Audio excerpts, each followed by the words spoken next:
किसानों की समस्या को लेकर वारासिवनी में विधायक विवेक पटेल ने हजारों किसानों के साथ किया प्रदर्शन। क्षेत्र के किसानों और आम जनता से जुड़े ज्वलंत मुद्दों को लेकर कांग्रेस विधायक विवेक पटेल ने मंगलवार को वारासिवनी में एक विशाल प्रदर्शन किया, जिसमें क्षेत्र के हजारों किसानों और ग्रामीणों ने शामिल होकर सत्ताधारी दल को चुनौती दी।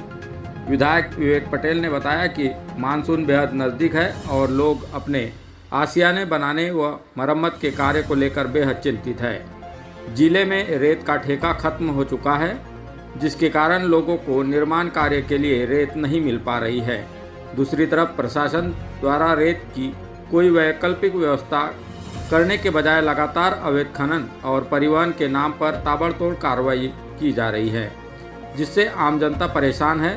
विधायक ने कहा कि बारिश सिर पर है और लोग अपने घर नहीं बना पा रहे हैं। प्रशासन को रेत की सुचारू व्यवस्था करनी चाहिए, न कि सिर्फ कार्रवाई का डर दिखाना चाहिए। इसके साथ ही क्षेत्र में डीजल और पेट्रोल की किल्लत भी बड़ी समस्या बन चुकी है। पेट्रोल पंप द्वारा डिब्बों या बर्तनों में डीजल देने पर रोक लगा दी गई है। इस तुगलकी फरमान से किसानों के सामने खेती किसानी का संकट खड़ा हो गया है। ट्रैक्टर या भारी कृषि वाहनों मशीनों का डीजल खत्म होने पर उन्हें बार बार पंप तक खींच कर लाना किसानों के लिए असंभव है। डिब्बों में डीजल न मिलने से बुआई के मुहाने पर खड़े किसानों के कृषि कार्य ठप हो रहे हैं। इन्हीं तमाम जन विरोधी नीतियों और किसानों की समस्याओं के खिलाफ अपनी आवाज बुलंद की। आज का धरना जनता का जन आक्रोश, जो हमारे देश का अन्नदाता है, जो हमारे देश का भविष्य युवा, उसके लेकर आंदोलन आज का महंगाई को लेकर है, बेरोजगारी को लेकर है, भ्रष्टाचार को लेकर है। हम देख रहे हैं हमारे क्षेत्र में, पूरे प्रदेश में किसानों का समय पे खाद नहीं मिल रहा है। जो खाद 1400 की आती थी, आज 2100 की हुई। हमारे क्षेत्र में, पूरे प्रदेश में बहुत से मकान स्वीकृत हुए, उनको रेत नहीं मिल रही।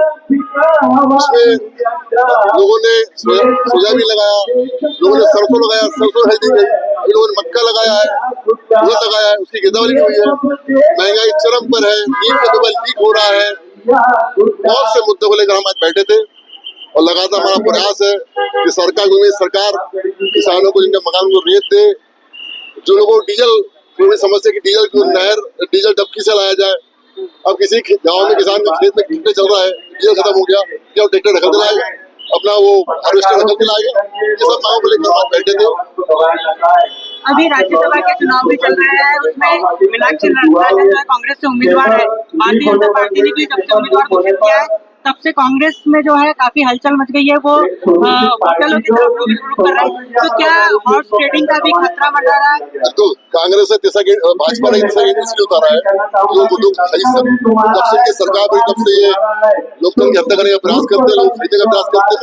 हमारे पूरे विधायक एक साथ हैं, सिर्फ मैं वहाँ नहीं, हमारे नेतृत्व को मुझे विश्वास है। मैंने उनसे कहा कि इस कार्यक्रम में मैं भी जाऊंगा, हम सब साथ में रहेंगे, क्योंकि आंदोलन बहुत आवश्यक था। आज 43 डिग्री में हमारे गाँव के लोग इस कार्यक्रम में आए। न नहरों की सफाई हो रही है, न नहरों की मरम्मत हो रही है, न सोसाइटी के चुनाव हो रहे हैं, न मंडी के चुनाव हो रहे हैं, न नहर के चुनाव हो रहे हैं, न किसानों को बिजली मिल रही है, न सही कीमत मिल रही है। ये सब मांगों को लेकर सबसे बड़े युवा 10 साल में 100 परीक्षाएं लीक हो गई।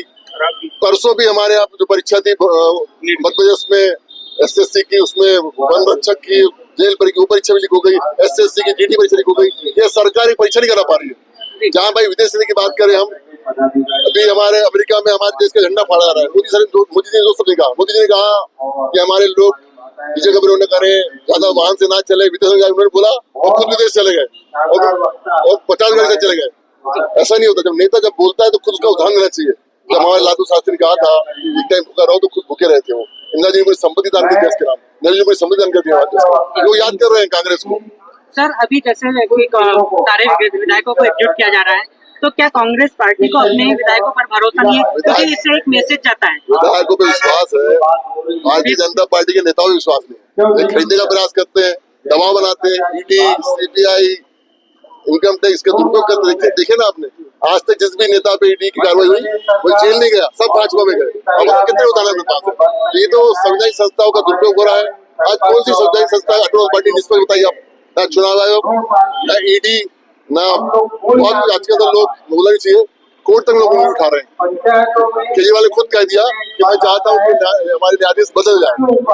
सर क्या आपको भी बीजेपी की तरफ से अभी तक जो 2.5 साल का कार्यकाल रहा है तो कभी ऑफर आया है आपको? मुझे बीजेपी जानती है कि ईमानदार आदमी है ना, और मुझे नेता भी जानते हैं, मुझे 100 भी देंगे।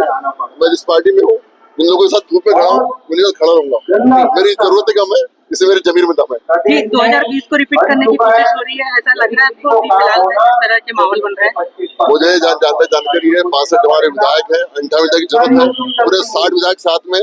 कमलनाथ जी और मैं नहीं हुआ, कमलनाथ जी पहुंच जाएंगे और मैं भी इस कार्यक्रम के बाद अपने साथियों के बीच अपने जो हमारे राष्ट्रीय हितों के आदेश है कि हमारी नेता मीनाक्षी नटराजन जो कि मंदसौर की सांसद रही है, जो NSY की राष्ट्रीय अध्यक्ष रही है, क्योंकि युवक कांग्रेस राष्ट्रीय अध्यक्ष रही है, बहुत जमीन नेता है, उनके पक्ष में मैं भी सभी विधायक रुके हैं।